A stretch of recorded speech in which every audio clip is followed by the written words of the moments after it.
जय श्री गणेश, हरे कृष्णा, हर हर महादेव, जय माँ गौरी भगवती। मित्रों, आप सभी को नमस्कार। उम्मीद करती हूँ आप सब बहुत अच्छे होंगे, मज़े में होंगे, आनंदित होंगे।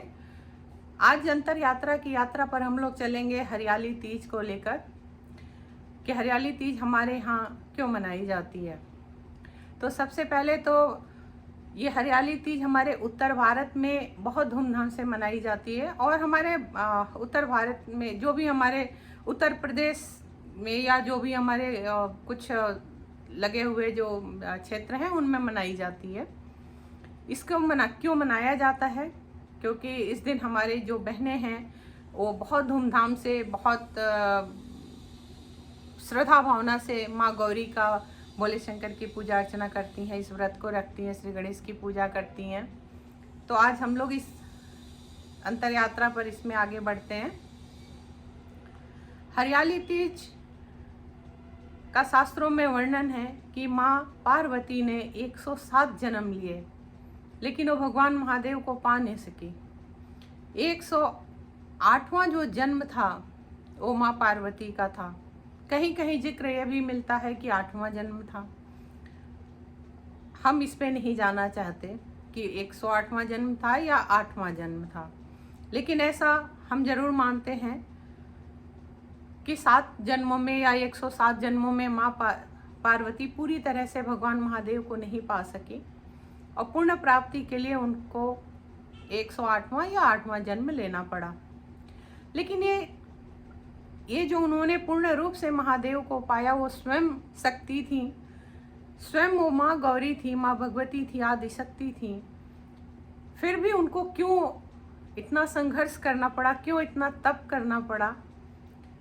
तो कहीं ना कहीं इसमें भी हम लोगों के लिए एक शिक्षा है। उस पे तो हम लोग बाद में बात करेंगे। सबसे पहले हम लोग ये बात करते हैं कि हरियाली तीज मनाई कैसे जाती है। इस बार भी 27 जुलाई को हमारे यहाँ हरियाली तीज का व्रत है।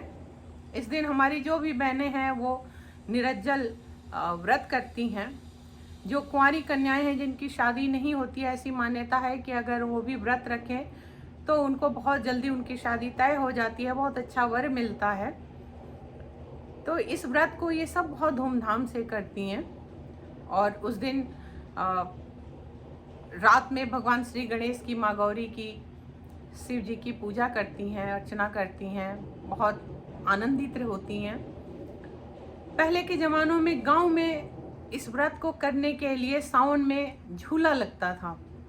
पेड़ों पे झूले उस ज़माने में लगाए जाते थे और पूरे गांव की महिलाएं मिलकर गाने गाती थी। बहुत बहुत सब मिलकर बहुत धूमधाम से इसको मनाती थी। सब सावन के झूले झूलती थी और हरियाली तीज के गीत गाकर बहुत मतलब बहुत खुशनुमा माहौल होता था वो। अब तो गांव में भी कोई झूले नहीं डालता है। शहर की तो बात ही छोड़ दीजिए, वो पेड़ों पे झूले और वो सब तो पता नहीं कहाँ ही चले गए। लेकिन आज भी व्रत, गांव हो या शहर, हरियाली तीज का व्रत हमारी सभी बहनें करती हैं, बच्चियां करती हैं। जिनको शादी, जिनकी नहीं हो रही है, देर हो रही है, ये व्रत करने के लिए माँ पार्वती, कहते हैं हमारे शास्त्रों में वर्णन है कि आज सावन महीने की शुक्ल पक्ष के जो तृतीया तिथि होती है, इसी दिन माँ पार्वती ने पूर्ण रूप से भगवान महादेव को पाया था। बहुत घोर कठिन तपस्या उन्होंने की थी। कहीं कहीं जिक्र यह भी मिलता है कि भगवान विष्णु से पहले नारद जी के कहने की वजह से नारद जी रिश्ता लेकर आए थे और राजा हिमालय ने भगवान विष्णु से पहले माता पार्वती की शादी तय कर दी थी।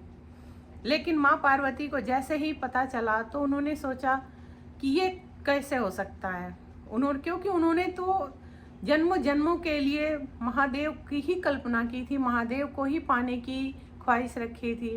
वो तो पूर्ण रूप से हर जीवन में वो महादेव कर ही थी। उन्होंने फिर कुछ ना कहते हुए उन्होंने महल छोड़ दिया और कठिन घोर तपस्या करने लगी। राजा हिमालय को जब पता चला, ढूंढते ढूंढते देखा कि पुत्री घर में नहीं है, वहाँ तक वो पहुँचे और तब जब देखा कि हमारी पुत्री घोर तपस्या में लीन है। खैर, जब माँ पार्वती तपस्या से बाहर आई तो राजा हिमालय ने पूछा उनसे, ये मैं नहीं कहती, ये शास्त्रों का ही वर्णन है कि क्या है, क्यों इतनी घोर तपस्या कर रही हो। तब माता पार्वती ने कहा कि पिताजी, मैं तो जन्म जन्मों से सिर्फ महादेव की हूँ और महादेव की ही कल्पना करती हूँ, तो मैं शादी सिर्फ महादेव जी से ही करूँगी। वहाँ से राजा हिमालय ने कहा कि ठीक है, तुम्हारी शादी भगवान शिव से ही होगी। तो एक वर्णन ये मिलता है। और दूसरा यही कि माँ पार्वती ने पूरे बहुत घोर कठिन तपस्या करके आज के दिन इस तृतीया तिथि को महादेव को पाया। तो इसी उपलक्ष्य में ये हमारी जो बहनें हैं इसका व्रत करती हैं। इस दिन पूरा भगवान की विधिवत शाम को पूजा की जाती है। भगवान गणेश की, महादेव की, माँ गौरी की साथ में पूजा की जाती है। बहुत अच्छे से इनको, जो सुहागन स्त्रियां हैं उस सुहाग का सामान भी चढ़ाती हैं, फल फ्रूट जो भी है, जितना बेहतर से बेहतर कर सकते हैं सब करते हैं। और बहुत कठिन व्रत होता है ये। इन सब में अगर हम लोग देखें तो एक चीज़ ये भी आती है, हाँ, जहाँ पे हम लोग की सोच भी होती है कि माँ पार्वती ने इतनी कठिन तपस्या की, वो स्वयं आदि शक्ति होते हुए भी जिन्होंने इतनी कठिन तपस्या करके महादेव को पाया, तो फिर हम इंसान क्यों छोटी छोटी बातों में उलझ जाते हैं? हमारे अंदर ये सब्र क्यों नहीं होता है कि हम थोड़ा सा इंतज़ार कर लें?